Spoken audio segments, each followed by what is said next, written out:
දෙවියන් වහන්සේට ස්තුති වේවා. සුබ උදාසනක ආශිර්වාදමත් දවසක්. දෙවියන් වහන්සේගේ වචනය ඔබගේ නිවසට නැවත වාරයක් පැමිණෙනවා. අපි අද දවසේදී මෙනෙහි කරලා බලමු අපගේ කිතුණු ජීවිතයේ අවශ්‍යම දේ මොකක්ද කියලා. අපි ගමන් කරන්නේ මොන ගමනක්ද? අපි ගමන් කරන්නේ ඇදහිල්ලේ ගමනක්. ඒ නිසා අපි හේබ්‍රු 11:6 වෙනි පරිච්ඡේදයේ කියනවා ක්‍රිස්තුස් වහන්සේ එහෙම නැත්නම් දෙවියන් වහන්සේව ප්‍රසන්න කරන්න බැයිලු ඇදහිල්ල නැත්තම්. ඇදහිල්ල නොමැතිව දෙවියන් වහන්සේව ප්‍රසන්න කරන්න බෑ. හාලෙලුයා. ඒ කියන්නේ අපි උන්වහන්සේ ගාවට එනවා නම් විශ්වාස කරන්න ඕන.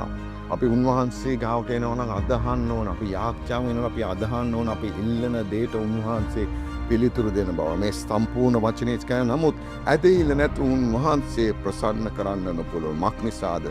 දෙවියන් වහන්සේ වෙතට ළඟා වෙන්නන් විසින් උන්වහන්සේ විද්‍යාමාන බවත් උන්වහන්සේ ස්වයන්නන්ට විපාක දෙන කෙනෙකු බවත් විශ්වාස කරන්න ඕනය. ඒ නිසා ආදරණීය කිතුණු ජනතාවට අපි විශේෂයෙන්ම අපි කිතුණු අපි ඇදහිල්ලේ ගමනක් යමන් කරන්නේ. ඒ නිසා අපි මේ ඇදහිල්ලේ ගමනකට යනකොට අපි දෙවියන් වහන්සේ ගාවට ළඟා වෙනකොට අපි ළඟා වෙන්න ඕන විශ්වාසයෙන් ඇදහිල්ලේ උන්වහන්සේව ස්වයන්නන්ට උන්වහන්සේට ළඟා වෙන්නන් උන්වහන්සේ විපාක දෙන බව අපි විශ්වාස කරනවා. අද දවසේ පටන් හැමදාම අපි දිනෙන් දින මේ දෙවියන් වහන්සේව විශ්වාස කරමින් ගමන් කරමු.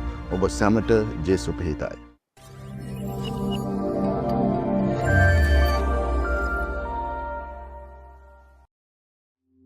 ඔබත් එක්සත් එමීර් රාජ්‍ය තුළ වෙසෙන ශ්‍රී ලාංකිකයෙක් නම් පහත දැක්වෙන අංකයට ඇමතීමෙන් ඔබට අප හා සම්බන්ධ විය හැකියි.